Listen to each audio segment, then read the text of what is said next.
Muy buenos días y un cordial saludo a todos los oyentes de Radio María. Un día más, con la gracia del Señor, proseguimos el comentario del Catecismo de nuestra Madre la Iglesia. Dentro de la parte del credo en la que nos encontramos, referida a la Iglesia, y después de haber terminado los puntos que hablaban de la unidad de la Iglesia, la Iglesia es una, hoy nos adentramos en la Iglesia es santa. Es a partir del punto 823 del Catecismo. Y hay que decir que si misterio es hablar de la Iglesia una, y que la Iglesia no deja de ser una, a pesar de haber recibido los zarpazos, ¿no?, de las fracturas y los zarpazos de, en los que su unidad ha podido ser herida, y sin embargo no por ello deja de ser una en la intención de Cristo y una porque en ella subsiste, ¿no?, los medios de santificación que Cristo dejó a su Iglesia. Sigue siendo una la Iglesia, aunque tenga que ir construyendo esa unidad. Bien, es un misterio hablar de eso, pero todavía es un misterio mayor, que incluso puede escandalizar más a nuestro mundo, el afirmar, como afirma nuestra fe católica, que la Iglesia es santa. Es el calificativo quizás que hoy en día más pueda, más reacciones contrarias pueda producir. Sin embargo, ya desde el comienzo, en la Iglesia primitiva, se utilizó ese calificativo. San Ignacio de Antioquía designaba así a la Iglesia. Incluso pasó a formar parte de los primeros credos desde el principio. El Concilio Vaticano II, así lo afirma el punto 823, comienza por recoger una cita textual de la Lumen Gentium en el punto 39, que dice así: la fe confiesa que la Iglesia no puede dejar de ser santa. En efecto, Cristo, el Hijo de Dios, a quien con el Padre y con el Espíritu se proclama el solo santo, amó a su Iglesia como a su esposa.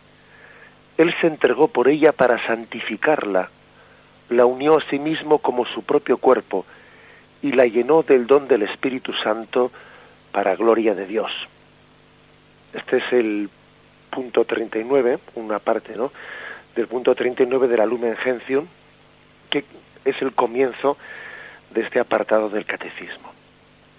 La Iglesia es santa porque Cristo la santificó. El solo santo amó a su Iglesia como a su esposa.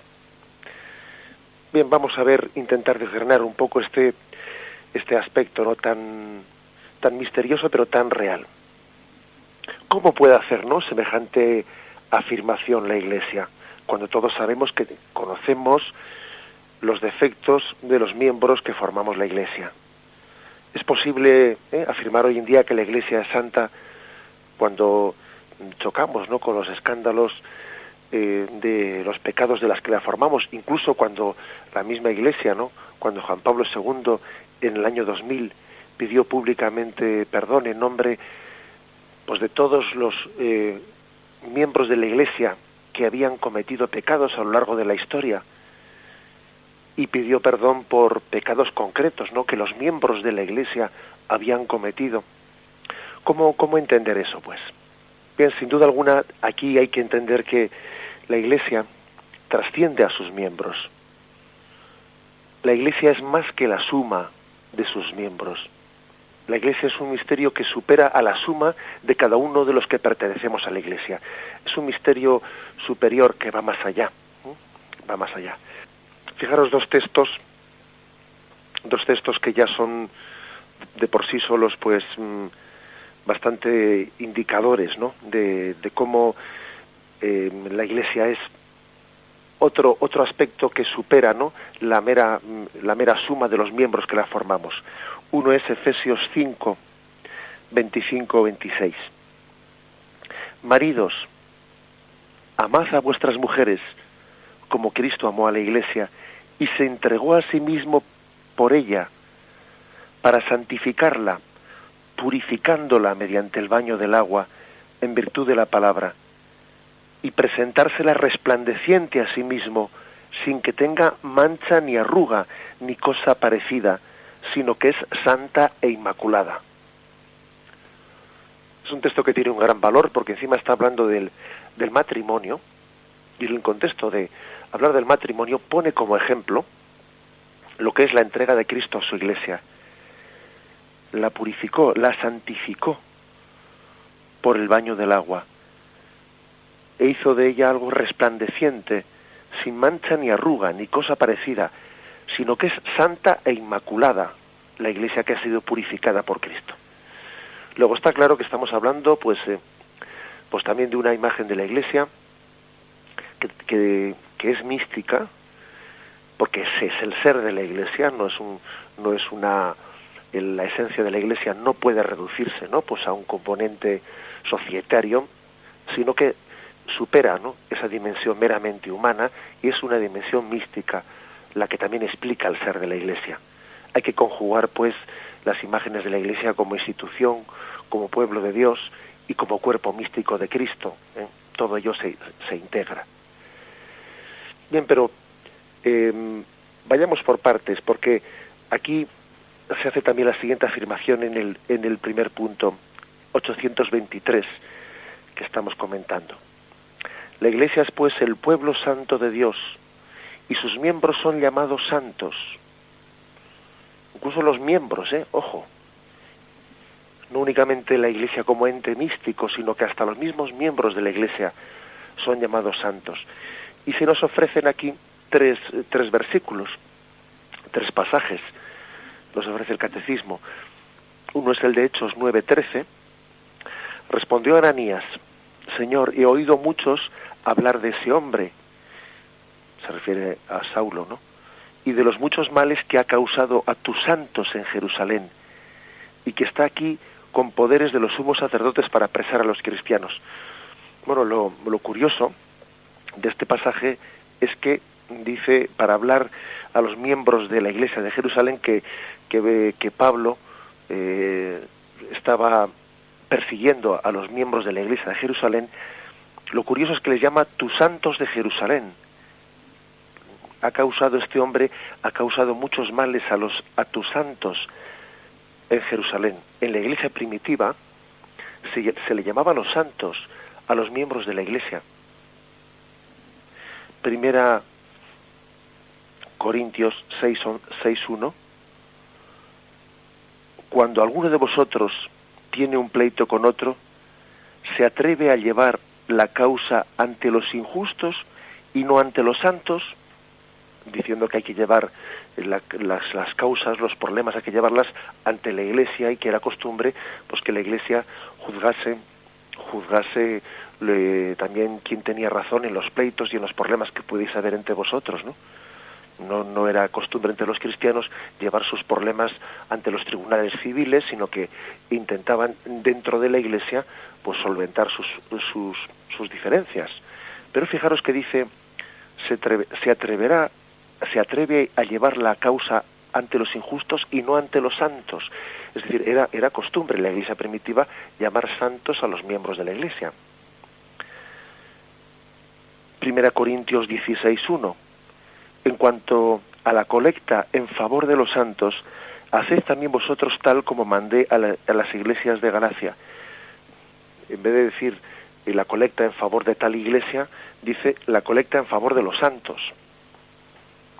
Luego tenemos que entender este término. ¿Qué significa? ¿Por qué unos hombres que tenían claramente conciencia de ser pecadores, ahora vamos a verlo, ellos tenían claramente conciencia de ser pecadores, sin embargo se llamaban, ¿no?, así como los santos? Coge la colecta en favor de los santos.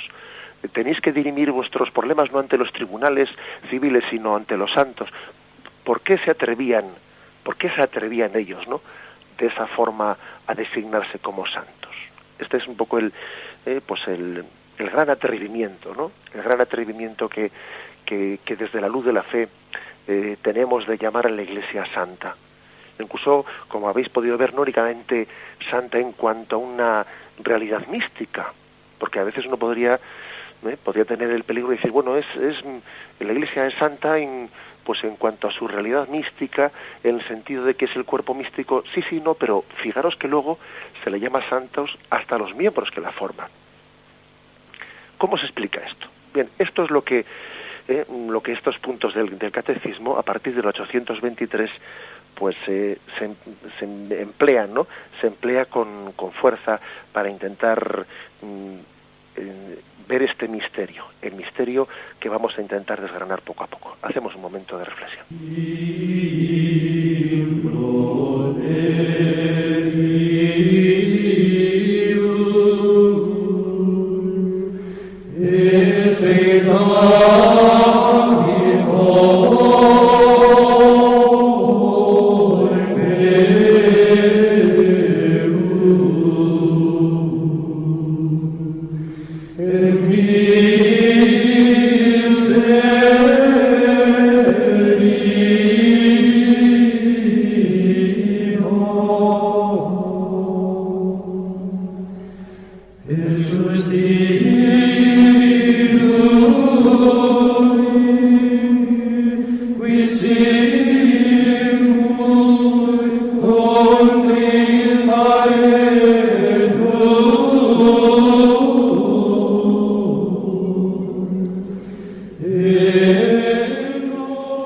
Bien, al hablar de la santidad de la Iglesia, aludimos a la vocación cristiana a la santidad.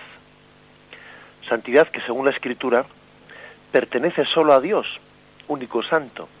¿Sabéis cómo en la Sagrada Escritura se dice, por una parte, y no llaméis santo en la tierra a nadie, sino únicamente a Dios que está en los cielos? Es curioso, ¿no?, que por una parte en la Sagrada Escritura se recogen estas palabras de Jesús: y no llaméis santo en la tierra a nadie. Uno solo es santo, el que está en los cielos. Y sin embargo, al mismo tiempo, aparentemente en contradicción con esto, digo aparentemente en contradicción, también se dice pues que todos estamos llamados a participar de esa santidad. Por ejemplo, seréis santos, porque yo, Señor y Dios, soy santo. Y el mismo Jesús dice: sed santos como vuestro Padre Celestial es santo. Bueno, pues parece contradictorio con lo anterior, ¿no? Pero yo creo que la aparente contradicción pues se soluciona al afirmar que se trata de una participación de la misma santidad de Dios. De una participación. Tenemos, a veces en la manera de leer la Escritura, este es un buen ejemplo, a veces en la manera de leer la Escritura, si no la leemos en su conjunto, si extraemos pues un versículo y pretendemos oponerlo a otras afirmaciones de la Sagrada Escritura, podemos extraer conclusiones indebidas. A eso es a lo que me refiero, que cuando uno pues coge un versículo, lo saca de contexto, lo absolutiza, lo entiende de una manera unilateral, pues a veces podemos hacer de la Sagrada Escritura, pues un cajón desastre, como una especie de pues guerra de versículos, que uno le lanza un versículo contra el otro. No, todas las afirmaciones de la Sagrada Escritura hay que integrarlas. Y la Escritura dice: no llaméis santos en la tierra a nadie, porque uno solo es santo, el que está en el cielo. Y esa misma Sagrada Escritura dice: seréis santos porque sois miembros de Yahvé, sed santos como vuestro Padre Celestial es santo. Y también fijaros esos versículos que hace un rato hemos leído, en la que se le llama los santos a los miembros de la Iglesia. ¿Qué pasa? ¿Que están incumpliendo las palabras de Jesús o el mandato de Jesús? No, no lo están incumpliendo. Sencillamente lo están interpretando en su contexto, en su debido contexto. Porque lo importante es entender que la santidad es participación de la santidad de Dios. Nosotros, por nosotros mismos desligados de Jesús, pues somos por nuestra propia esencia pecadores. Sin embargo, unidos a Jesús, participando de su misma filiación divina, somos santos. Luego no veamos contraposiciones donde no las hay, porque precisamente esos versículos de la Sagrada Escritura se entienden conjuntamente. Por ejemplo, cuando dice la Sagrada Escritura, uno solo es el mediador entre Dios y el hombre, Jesucristo. Y entonces algunos interpretan eso y dicen, ¿ves tú? Y entonces, ¿qué sentido tiene que la Iglesia se presente como mediadora? Por ejemplo, pongo ese caso. O, bueno, pues esa manera, esas aparentes contradicciones tienen su solución, su solución en esa integración, entendiendo que nosotros somos santos participando de la santidad de Cristo. Los santos, o la Iglesia, es mediadora participando de la única mediación de Cristo. Y así podríamos poner muchos ejemplos más. Aquí hay una diferencia, una de las cosas que caracteriza la teología católica, frente a veces pues otras, en las interpretaciones más bien luteranas, o más bien de lo que fue llamado la Reforma Protestante, que entendían este tipo de dicotomías, ¿no? Pues en un sentido exclusivo. Si la Sagrada Escritura dice que solo hay un mediador, pues entonces se rechazan las demás mediaciones, se rechaza la mediación de los santos, se rechaza la mediación de la Iglesia. Si la Sagrada Escritura dice que solo uno es santo, se rechaza la posibilidad de santificar, de hacer santos, de canonizar. Es decir, la Reforma Protestante entendió estas afirmaciones de la Escritura de una manera unilateral. Sin embargo, en la lectura católica, ¿no?, que empalma sin duda alguna con toda los padres de la Iglesia de los primeros siglos, en la lectura católica se entendió de una manera integrada. Solamente hay un mediador y los demás participamos de la mediación de Cristo.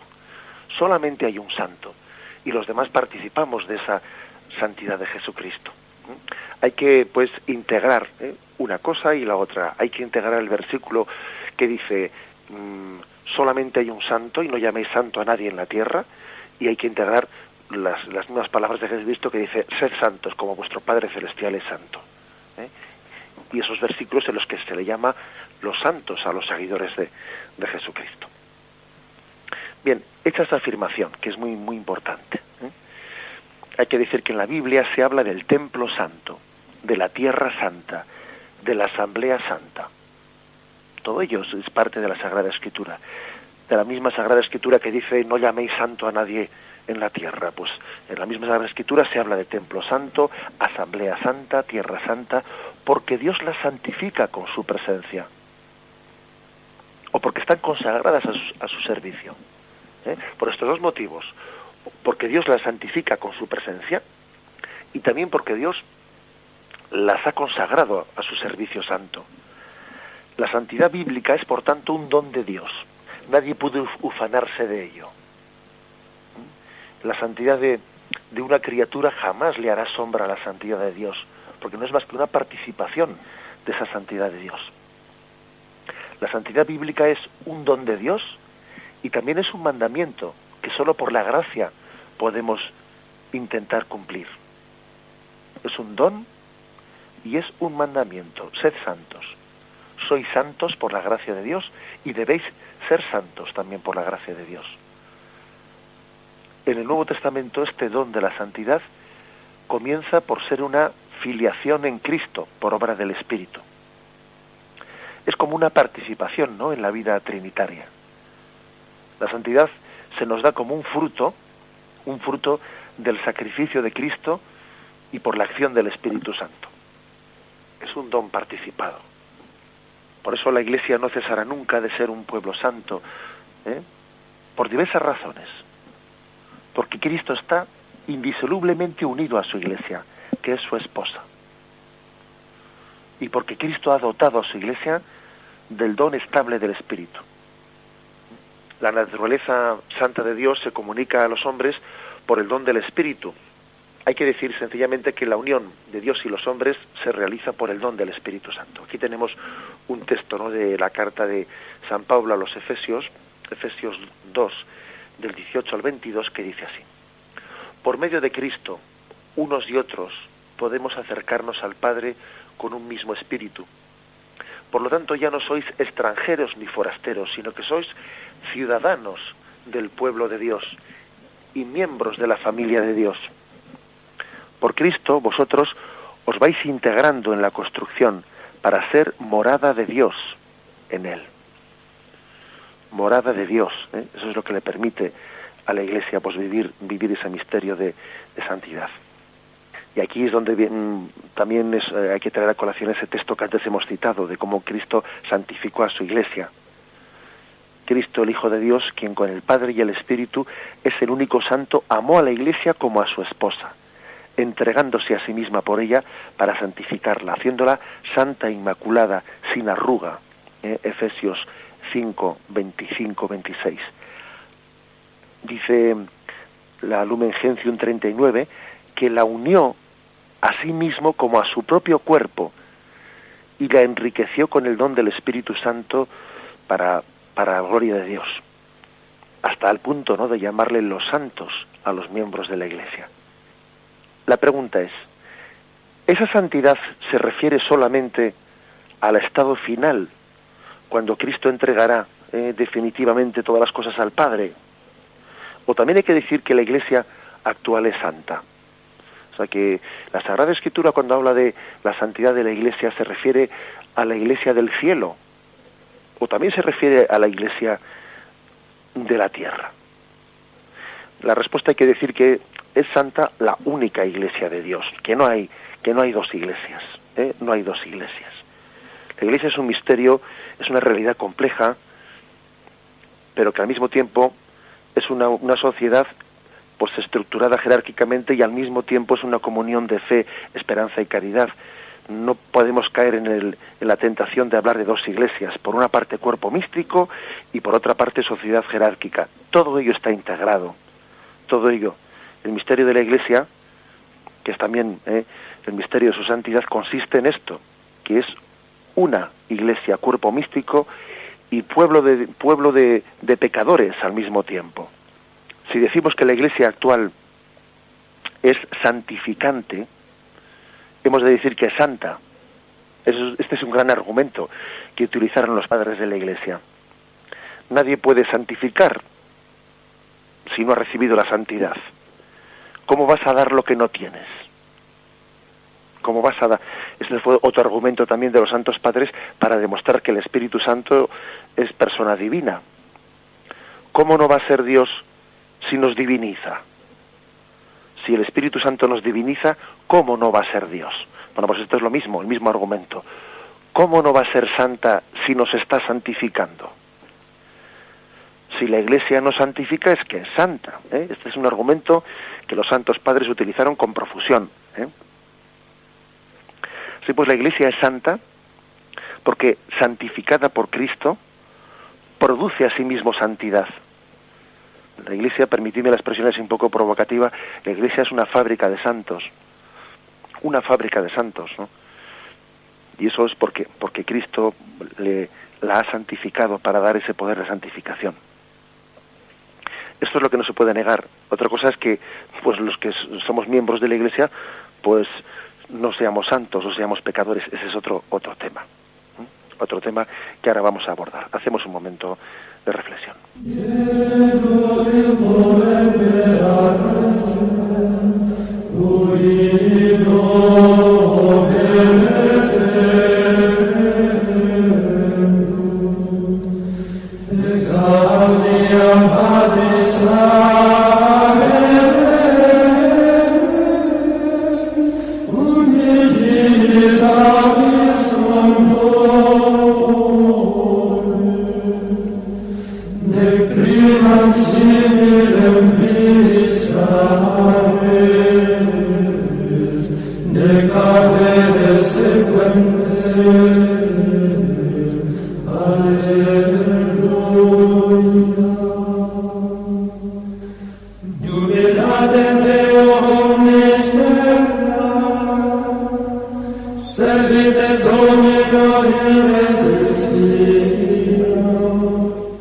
Fijaros en un texto, primera de Pedro, capítulo 2, versículos del 4 al 10.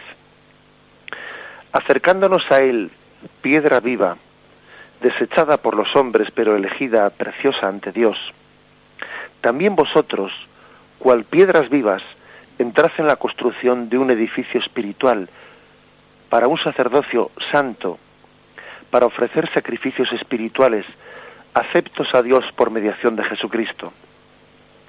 Pues está en la Escritura: y aquí que coloco en Sion una piedra angular, elegida, preciosa, y el que crea en ella no será confundido. Para vosotros, pues, creyentes, el honor, pero para los incrédulos la piedra que los constructores desecharon, en piedra angular se ha convertido, en piedra de tropiezo y roca de escándalo. Tropiezan en ella, pero no creen en la palabra, por esto han sido destinados. Pero vosotros sois linaje elegido, sacerdocio real, nación santa, pueblo adquirido para anunciar las alabanzas de aquel que os ha llamado de las tinieblas a su luz admirable. Vosotros que en un tiempo no erais pueblo y que ahora sois pueblo de Dios, de los que antes no se tuvo compasión, pero que ahora son compadecidos. Un texto también impresionante, ¿no? Que es que en el que se nos dice: sois linaje elegido, sacerdocio real, nación santa, pueblo adquirido. Bien, esta afirmación, pues, subraya la conciencia, ¿no?, que ha tenido la Iglesia primitiva, la Iglesia desde los orígenes, de ese don de la santidad. La Iglesia es santa por la palabra de Dios, conservada viva en su seno por la fuerza del Espíritu. Es santa por los sacramentos de la fe y los ministerios jerárquicos. Es santa porque en ella habita el Espíritu Santo, que es el agente de santificación, el cual viene a ser como su propia alma, el alma de la Iglesia. No quiere decir, ¿no?, pues que el Espíritu Santo, pues dicen algunos, matizan, ¿no?, algunos teólogos. No quiere decir que el Espíritu Santo entre como en composición con la institución eclesial, pero que la anima, está íntimamente unido a ella en una unión de alianza. El Espíritu Santo está en alianza, en unión de alianza con la Iglesia. Se une a un cuerpo histórico concreto, cuyos miembros están sujetos a debilidades y pecados. No tiene obstáculo, ¿no? No se avergüenza de esa unión. Fijaros lo que es el hecho de que Jesús elija a Pedro sabiendo que le va a negar 3 veces.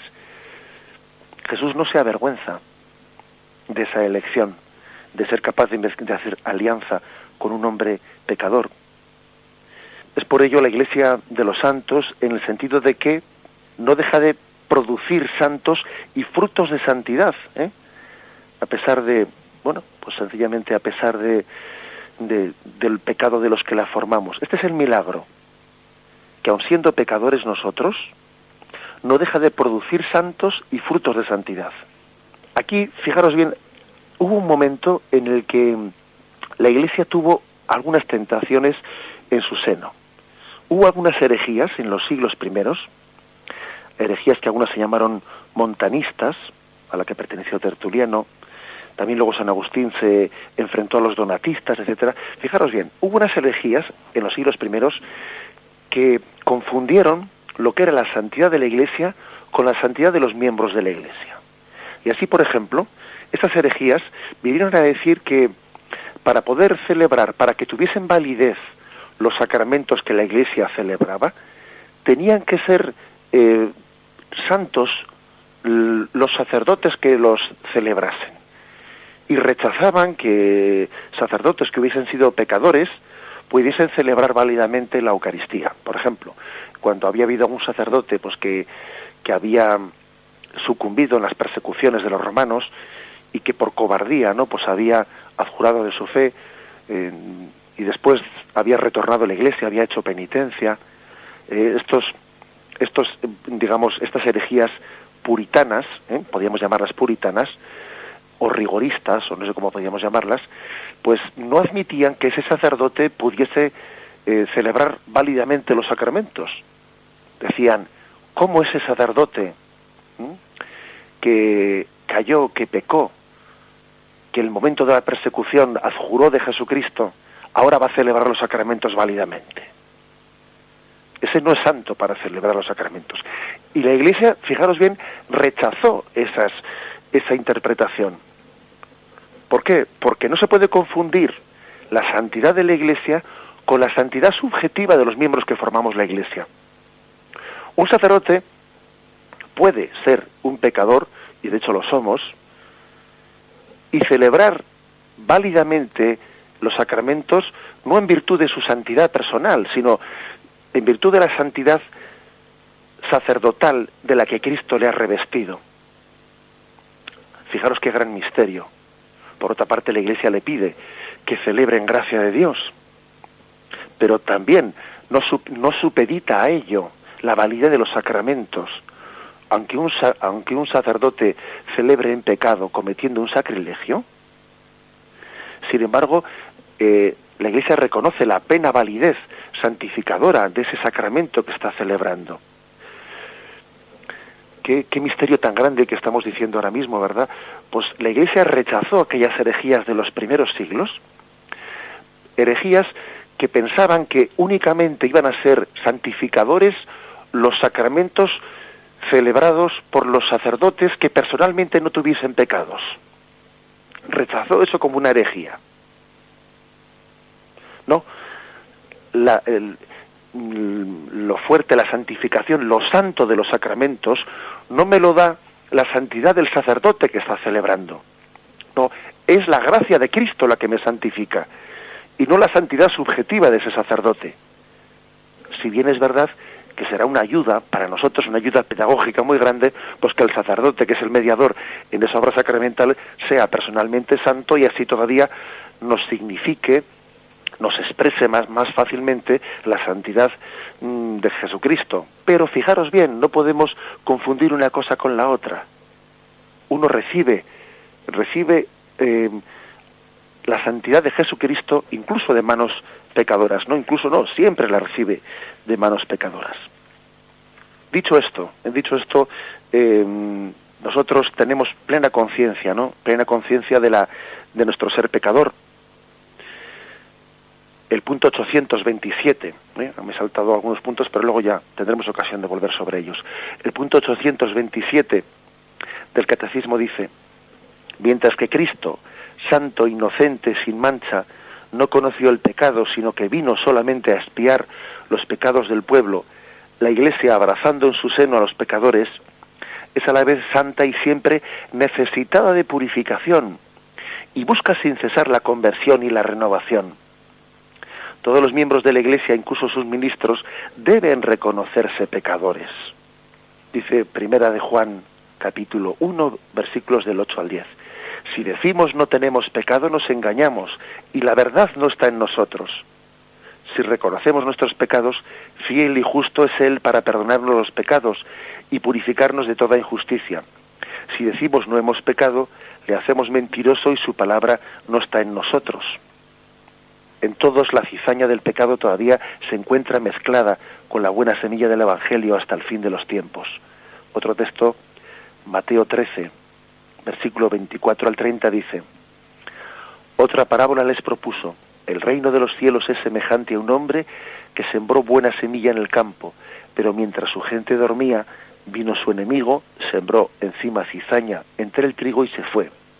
Cuando brotó la hierba y produjo fruto, apareció entonces también la cizaña. Los siervos del amo se acercaron a decirle: Señor, ¿no sembraste semilla buena en tu campo? ¿Cómo es que tiene cizaña? Él contestó: algún enemigo ha hecho esto. Dícenle los siervos: ¿quieres pues que vayamos a recogerla? Díceles: no sea que al recoger la cizaña arranquéis a la vez el trigo. Dejad que ambos crezcan juntos hasta la siega. Y al tiempo de la siega diré a los segadores: recoged primero la cizaña y atadla en gavillas para quemarla, y el trigo recogedlo en mi granero. Es decir, somos plenamente conscientes de que dentro de nuestra Iglesia pues está la cizaña al mismo tiempo que el trigo. Pero ojo, no lo digamos mirando para afuera. Somos plenamente conscientes de que dentro de nosotros, dentro de nuestro corazón, hay trigo y hay cizaña, y que los dos crecen al mismo tiempo. Y podemos decir las dos cosas. Podemos decir pues que somos pecadores, y podemos decir que somos santos. Las dos cosas podemos decirlas, ¿no? Y afirmamos, ¿no?, pues que la Iglesia es santa pues en virtud de, como hemos dicho, de que tiene todos esos medios, ¿no?, de santificación, y que Cristo está desposada con ella, y que está animada por el Espíritu Santo, aun cuando en todos sus miembros pues permanece pues tanta semilla de cizaña y de que el pecado está presente en nosotros. Repito pues que la Iglesia es santa por la palabra de Dios, conservada en su seno por la fuerza del Espíritu, santa por los sacramentos de la fe, santa porque en ella habita el Espíritu Santo como agente de santificación, como alma, el Espíritu Santo, alma de la Iglesia. Añadamos una cosa más, y es que la Iglesia no deja de producir frutos de santidad. Los santos padres solían afirmar que desde Pentecostés la Iglesia está llena de santos. San Cirilo de Alejandría tiene en un texto la siguiente afirmación: el Espíritu ha descendido del cielo para defender y santificar a la Iglesia como guía de las almas y timonel de la humanidad de la tempestad, luz que guía a los errantes, árbitro que preside las luchas y coronación de los vencedores. Fijaros todo cómo describe pues en estos aspectos San Cirilo de Alejandría, repito, para defender y santificar la Iglesia, guía de almas y timonel de la humanidad, luz que guía a los errantes, árbitro que preside las luchas y coronación de los vencedores. La finalidad de la Iglesia pues es suscitar santos. Y de hecho se han dado tantos santos en la historia de la Iglesia, que uno de los mayores motivos de credibilidad que puede tener la Iglesia pues es sus santos. Los miembros de la Iglesia han cometido muchos pecados en la historia de la Iglesia, sí, pero fijaros, nosotros en la Iglesia lo que destacamos, lo que ponemos como modelo de imitación, pues es los frutos de santidad. Cuando, por ejemplo, la Iglesia pues habla de San Juan de la Cruz, o San Francisco de Asís, o San Francisco Javier, Santa Teresita del Niño Jesús, Santo Tomás, San Benito, San Agustín, etcétera, cuando habla de todos estos santos, no tenemos ni siquiera ni idea de quién fue el obispo o el papa que vivió en su tiempo. Casi, bueno, pues habría que ser un especialista en historia de la Iglesia para recordar cuál era el papa o el responsable o el superior que tuvieron. Sin embargo, la Iglesia, de lo que ha hecho memoria, la Iglesia lo que ha canonizado ha sido ese fruto de santidad. Al final lo que prevalece en la Iglesia son los frutos de santidad. La Iglesia olvida otros muchos aspectos que quizás a veces se habla hoy en día de la Iglesia en términos de poder, ¿no? ¿Quién tiene poder en la Iglesia? ¿Quién no tiene poder de decisión? Etcétera, ¿no? Sin embargo, las canonizaciones de la Iglesia son un buen ejemplo de que al final lo que se valora en la Iglesia es la santidad. Lo demás se olvida. Lo demás cae en el olvido. El tiempo lo borra. Los protagonismos humanos, pues etcétera, etcétera, acaban todos ellos en el olvido. Lo que la Iglesia canoniza, ofrece como modelo de imitación, lo que persevera para siempre, al final es la santidad, el don de la santidad. Todo lo demás pasará, pero la caridad permanece para siempre. Por eso uno de los signos de credibilidad más fuertes que puede llegar a tener, ¿no?, pues es sencillamente sus frutos de santidad. La Iglesia no ha cesado de suscitar santos, de educarlos, de alimentarlos. Es lo que más resplandece como motivo de credibilidad, ¿no? Lo cual no significa que fuera de los muros de la Iglesia no se den también signos de santidad. Por supuesto que también, el Espíritu Santo sopla donde quiere. Pero se puede decir, ¿no?, que el cristianismo aparece, ¿no?, pues en la Iglesia con toda esa plenitud de fuerza santificadora que ha tenido. De hecho, pues no en vano la Iglesia católica, pues junto a la Iglesia también ortodoxa, ¿no?, mantiene pues esa venerable tradición de santificar, de canonizar a sus hijos reconociendo en ellos la obra santificadora de Dios y proponiéndolos como medio de santidad. Bien, y termino diciendo una cosa. También algunos autores dicen que otra constatación de la santidad de la Iglesia, hoy en día especialmente, yo me atrevería a decir, es el hecho de que en medio de este mundo secularizado, que da la espalda a Dios, que a veces se ufana del pecado, que casi dice que el hombre tiene derecho, ¿no? Derecho a pecar públicamente, etcétera. La Iglesia Católica se conserva como un dique frente al embrutecimiento de las costumbres. La Iglesia Católica a veces ha llegado a ser yo diría casi la única voz que clama en el desierto frente a la ruina de la familia. Pues, por ejemplo, en la defensa de lo que es el matrimonio natural. En muchos aspectos es casi el único freno que se opone a la inmoralidad moderna. Defiende la santidad, la indisolubilidad del matrimonio, la inviolabilidad de la vida. La Iglesia predica la ética del amor, del sufrimiento aceptado voluntariamente, el servicio desinteresado, la castidad matrimonial y virginal. Una de las pruebas de que la Iglesia es santa es que es capaz de mantener esos principios santos contra viento y marea. Eso yo creo que hoy en día es uno de los motivos más fuertes de credibilidad. De hecho, se están produciendo conversiones importantes de personas adultas a la Iglesia por este motivo. Si la Iglesia es criticada por este motivo, que nos quede claro que muchas personas se están acercando a la Iglesia Católica por este motivo, porque ven en ella pues esa Iglesia de Cristo que es capaz de clamar en el desierto sin acomplejarse, sin avergonzarse, porque no es dueña de lo que está predicando, porque es sierva de Jesucristo y no se deja absorber por la secularización, no se deja impregnar del espíritu mundano, porque es el Espíritu Santo, ¿no?, el que anida en ella. Si el Espíritu Santo no anidase en la Iglesia, hace tiempo que el espíritu mundano nos habría absorbido, nos habría engullido, y nosotros predicaríamos o propondríamos la moral que está socialmente aceptada, como ocurre a veces en otras iglesias, no en la católica. Cuando no es el Espíritu Santo, sino que es el espíritu mundano el que nos absorbe, al final nosotros proponemos no el Espíritu de Cristo, sino que damos por bueno, aceptamos lo que es políticamente correcto y lo que está socialmente aceptado. Por eso el hecho de que la Iglesia mantenga unos principios, mantenga este mismo catecismo, ¿no?, de la Iglesia Católica, pues en los tiempos actuales, es también un signo de que el Espíritu Santo anida en ella, la impulsa y la inspira. Difícilmente se podría explicar esto de otra forma. Bien, dejamos aquí el comentario de estos puntos referidos a la Iglesia Santa. Mañana tendremos ocasión también de rematarlos. Son del 823 al 829.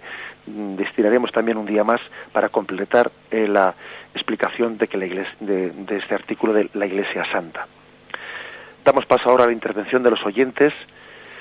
Podéis llamar para hacer vuestras preguntas o hacer vuestras aportaciones. Podéis llamar al teléfono 917 107 700. 917 107 700.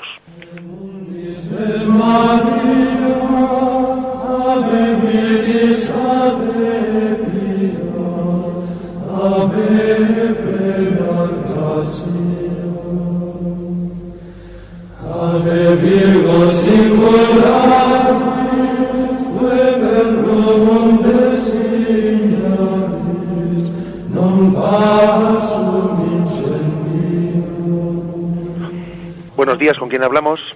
Buenos días. Buenos días. José de Las Palmas. Buenos días, José. Mire, no va con lo de hoy, va con lo de ayer porque no pude entrar y la pregunta que contestó de la semana pasada. De acuerdo. En cuanto a este señor, hoy hay varios señores en estas condiciones, cuando tiene que renunciar al matrimonio involuntariamente, no voluntariamente. Sí. Entonces, yo tengo experiencia de unos señores, por lo menos dos, de que en estas circunstancias, ¿sabe? Uno de ellos, pues le dijo a un amigo mío, mira, tenía varios hijos y le daba la mitad del sueldo a este amigo mío para que se lo diera a ver de qué manera para que los niños no pasaran hambre. ¿Me explico? Sí, sí. ¿Me está oyendo? Sí, le escucho perfectamente. Y bueno, pues el hombre... Pero después hay otra cosa que no se explica en la Iglesia. Hay muchos señores, por estas circunstancias de lo que estamos viviendo, que están en esas condiciones, y después nosotros mismos, por fallo humano, criticamos que si va así yendo a misa, está separado o divorciado, que no está ni separado ni divorciado. Las circunstancias la han puesto en una circunstancia involuntaria de él. Tanto se puede dar en hombres como en mujeres. Pues puede seguir practicando mientras él respete y sea fiel a la Iglesia. Yo me gustaría que usted lo explicara así en lo que pueda. De acuerdo. Es decir, en lo que, bien, le agradezco mucho. Para que tenga ya con esto termino. Sí. O sea, para que la gente, nosotros mismos no echemos por leña en el fuego por inexperiencia, es decir, por ignorancia, dicho la ignorancia con buen sentido, religiosa, es decir, o poca información. Y sería bueno que esto se explicara porque, como usted sabe, hay mucha gente en esas condiciones. Gracias. Bien, gracias a usted. Sí, ciertamente lo que dice el oyente es cierto, es decir, tenemos que tener una gran comprensión y ayuda y apoyo pues a personas que han padecido, ¿no? Han padecido, más que igual haber sido ellos los agentes de una ruptura matrimonial, pues la han padecido y bueno, y uno... Sí, le escucho por la radio. Sí, gracias. de acuerdo, sí. Habiendo padecido, ¿no?, pues esa ruptura matrimonial, pues están llamados, lógicamente, pues a seguir adelante en fidelidad a Jesucristo y en fidelidad también a aquella alianza que ellos no han querido romper, y están llamados a la fidelidad y a luchar también contra tentaciones, porque es que evidentemente esas personas tendrán una serie de tentaciones de decir, bueno, pues si mi cónyuge rompió, ¿no?, pues este matrimonio nuestro y ahora se ha juntado con otra persona, yo por qué no voy a hacer lo mismo. Yo creo que es una situación en la que puede haber tentaciones muy fuertes, ¿no? Pero yo creo que deben de esas personas de acercarse todavía con más fuerza, si cabe, ¿no?, al Señor en la recepción de los sacramentos, en la oración, para obtener de ahí todas las fuerzas, ¿no?, para seguir siendo fieles, ¿no?, a pesar de haber padecido la infidelidad. Y también me atrevería a decir incluso que es importante que igual esas personas escuchen en su corazón, ¿no?, pues una llamada pues a un compromiso a veces de caridad y de entrega al prójimo, para que también su corazón, su afectividad, descanse, ¿no?, en la entrega al prójimo, porque está claro que el corazón no está hecho para estar puesto en el aire, y entonces pues hay personas que en esas situaciones también de viudedad, no únicamente de haber padecido una separación, sino también de viudedad, etcétera, son ocasiones en las que el Señor a veces da un llamamiento para que uno llene su corazón pues en la entrega al prójimo, y en vez de estarse autocompadeciendo, pues mira que solo estoy, mira cómo pues se están riendo de mí, mira cómo mi mujer pues ha ido con otra persona, o mi marido se ha ido con otra persona, en vez de estarse autocompadeciendo y sufriendo y metiendo el dedo en la llaga, a veces es bueno olvidarse uno, e intentar olvidarse, ¿no?, de ese sufrimiento, entregándose al prójimo en obras de caridad, entregándose a los hijos, entregándose pues a la familia, y así uno se aleja más de tentaciones. Tenemos que tener todo el apoyo y comprensión hacia estas personas. Adelante, damos el paso al siguiente oyente. Buenos días. Sí, buenos días, padre. Buenos días, adelante. Mire, casi ya me ha contestado la pregunta que yo le quería hacer. Uh-huh. Yo soy catequista y, claro, a veces pues los niños, pues hay algún pequeño problema pues con el sacerdote, ¿no? Y ellos pues siempre me dicen, pues no voy a misa a María porque el cura no me da el testimonio y porque es así o es de otra manera, ¿no? Entonces yo pues le suelo decir de esta manera, que casi ya le digo, padre, que me lo ha contestado, ¿no? Uh-huh. Entonces yo les digo, bueno, pero es que mira, el hecho de que el sacerdote tenga sus pecados o tenga sus debilidades no importa, porque en el momento que está haciendo la Eucaristía, que está consagrándose, es Dios, no es el sacerdote, no es un ser humano, se consagra pues a Dios. Entonces en ese momento es cuando el sacerdote deja de ser hombre y se convierte en discípulo de Jesucristo. Sí. Por lo tanto, para vosotros en ese momento no es un ser normal y corriente, es Jesucristo que se presenta en esa persona, ¿no? Sí. Entonces, claro, ellos quedan así un poco sorprendidos. Digo, pues entonces tenéis que ver al sacerdote como si vierais a Jesucristo, no como una persona pecadora, o como una persona que tiene sus debilidades, que las tiene pues como somos nosotros, porque el hecho de ser un sacerdote, pues tienen las mismas debilidades que tiene un ser humano. Entonces, no penséis en eso. Y bueno, padre, casi ya le digo que lo entendí perfectamente, porque le quería hacer esta pregunta cuando usted estaba explicando todo, padre. De acuerdo, pues le añado yo una pequeñita cosa así, se la respondo por la radio. Vale, muchísimas gracias, padre, gracias por el programa. A veces yo un poco medio en broma, medio tal, he solido añadir pues el siguiente comentario. Oye, si a ti te tocase la lotería y tuvieses que cobrar no sé cuántos millones y resulta que el que estuviese allí repartiendo el premio, pues allí en determinado banco donde fueses a cobrarlo, si resulta que fuese una persona que te resultase antipática, poco atrayente, poco virtuosa, que más bien ¿tú dejarías de recoger el premio por ese motivo? ¿O más bien tú irías a recoger el premio independientemente de que la persona esa tenga sus defectos y tenga, pues evidentemente todos cogeríamos eso, ¿no? Bien, pues esos millones no son nada comparando con la gracia de Cristo que se nos da en los sacramentos, ¿eh? O sea que, si se me permite la broma, apliquémosla a la realidad, porque sería absurdo, sería ridículo que los defectos de las personas pues fuesen un obstáculo que nos separase de la gracia de Cristo. Adelante, damos paso al siguiente oyente. Buenos días. Buenos días. Mire, quería hacerle una pregunta, padre, porque a veces tengo ciertas dudas. Si Cristo funda su iglesia y como cabeza pone a San Pedro, pues yo lo que no entiendo es por qué la doctrina de la Iglesia, por qué todo está basado en San Pablo, y por así decir me da la sensación a mí personalmente, pues quizás esté equivocada, que San Pedro se queda en una especie de rinconcillo y no nos acordamos de él para nada. Eso es lo que yo quería que usted me explicara un poquito. De acuerdo, bien. Te respondo por la radio, ¿eh? Muchísimas gracias. Yo creo que la impresión que tiene usted no es correcta. Lo que ocurre es que San Pablo escribió muchísimas cartas, cosa que San Pedro tiene muy pocas cartas. Las cartas de Pedro son muy cortas. Entonces, cuando usted va a la iglesia, pues la segunda lectura principalmente de la liturgia dominical, usted siempre escucha a San Pablo, a los colosenses, a los corintios, pero sin embargo, si usted coge los evangelios, verá que sin duda alguna el apóstol que más veces aparece en los evangelios, es San Pedro, con una diferencia tremenda.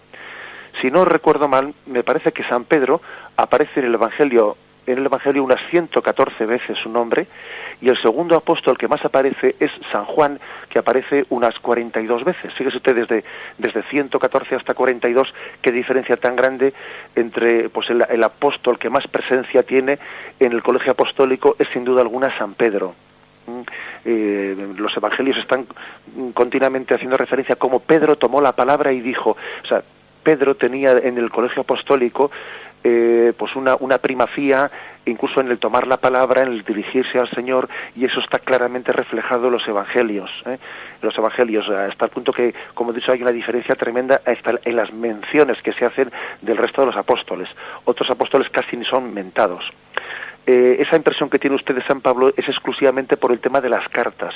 Hay muchas cartas paulinas, pero sin embargo digamos que la Iglesia está afianzada pues en la roca que es Pedro. Adelante, damos paso a una llamada más. Sí, buenos días. Buenos días, adelante. Soy aquí Vicente de Segovia. Mire, es que yo no entiendo cuando dicen, hace poco tiempo leí, que me gusta leer la Biblia y voy a la iglesia, entonces dice que la lujuria, los pecados de fornicación se quedan en el cuerpo, y como diciendo que son más difíciles perdonables que otros. Y también aquí, por ejemplo, dicen, aquí la gente se burla, dice que el matrimonio se puede la lujuria cuando se quiera. Y yo digo, no señor, el matrimonio que guarda la castidad. Digo, a tener hijos sí, pero si no, y la gente se burla, se ríe, se mofa. Y yo digo que los pecados de lujuria, y estamos de acuerdo que hay que luchar contra los pecados, de acuerdo, porque no es una lucha. Pero que yo, por ejemplo, cuando digo, pues es que cuando dice el Evangelio, dice es que los pecados de San Pablo, que el pecado de lujuria o de fornicación que quedan en el cuerpo y son, no sé, es que no entiendo eso muy bien. Gracias, ¿sí? Bien, a usted. Hombre, yo creo que la referencia que hace ese texto bíblico es que verdaderamente, pues, todos los pecados nos afectan, todos los pecados nos afectan, o sea, no vamos a decir que hay pecados que sean como exteriores. Claro, uno si forzase pues ese texto que dice el oyente, tampoco cabe decir que haya pecados que sean indiferentes para nosotros, ¿no? Pero sí quiere decir que el pecado de la lujuria es un pecado en el que hay un componente interior, porque no podemos pensar como que el cuerpo es una parte de mi yo. Uno no puede pensar que el cuerpo es como una especie de prótesis añadida al ser personal, no, sino que forma parte de mí yo. Con lo cual, como si alguien se entrega carnalmente a otra persona, está como haciendo una alianza falsa con esa persona. Está entregando su cuerpo, no está entregando su alma. Con lo cual hay una especie de, ¿cómo podríamos decir? Una partición interior entre lo que es el cuerpo y lo que es el alma. Es como decir, si yo entrego mi cuerpo, pues a quien no estoy unido en alianza de amor, estoy como creando una fractura interior porque estoy disociando el cuerpo del alma, y eso produce la fractura interior de la cual habla ese texto de San Pablo que el oyente ha hecho referencia. Bien, hemos cumplido el tiempo. Y damos gracias al Señor por haber podido tener este comentario del Catecismo de nuestra Madre la Iglesia. Con la gracia del Señor continuaremos mañana. Alabado sea Jesucristo.